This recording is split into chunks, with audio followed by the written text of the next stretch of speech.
Sara Zimmerman Duterte, Senator Bongo, Senator Bato de la Rosa, Attorney Jimmy Bondoc, Attorney J.V. Hinlo, Attorney Raul Lambino, Dr. Richard Mata, Attorney Vic Rodriguez, and Mr. Philip Salvador, members of the Diplomatic Corps, newly elected congressmen of Davao City, members of the incoming 21st Davao City Council, members of the Security Cluster, deputy mayors, fellow public servants, other esteemed guests, Davaoenos, sa mga naminaw na ko diha nga nas gawas at mga barangay captain ug sa atong mga kagawad, ug especially sa ako ang mama, maayong adlaw kaninyong tanan. We are here to honor the trust that our fellow Davaoenos have given us. We owe this renewed mandate to everyone who believes in transparency, accountability, peace, and security. Despite facing the administration's machinery in the last elections, Davao City emerged victorious. Money did not win, principles did.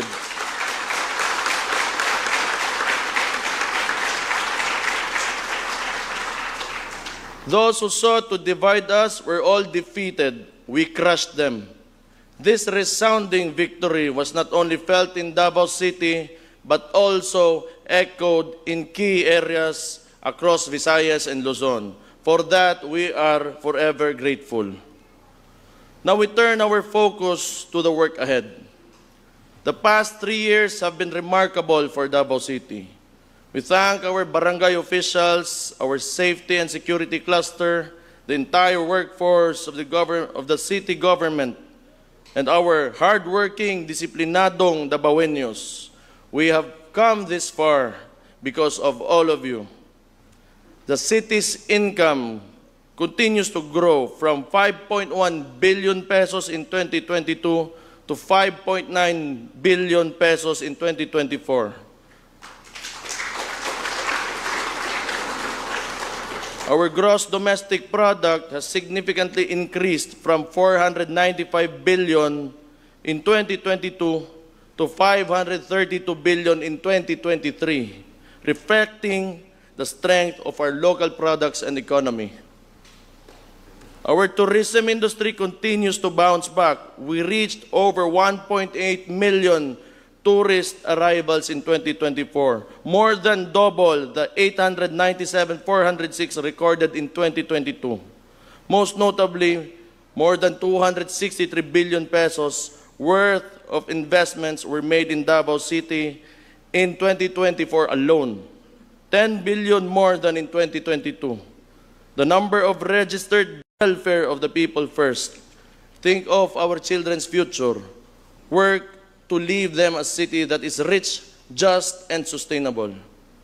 To my fellow public servants, never forget the will of the people that brought us here. We must always listen to our constituents. We need to be even more proactive, and we must address community concerns swiftly and sensibly. To my fellow Davaoenos, we ask for your continued cooperation as we move toward a more secure and productive future. We know Davao City better than anyone else. We know its strengths, and we also acknowledge its weaknesses. Its growth and success rely on all of us. People in government cannot do this alone. We all need to do our part and contribute to nation building. The day will come when our forefathers will look upon us with pride, knowing we protected the city they built and led it to even greater heights. Daghang salamat sa inyong tanan.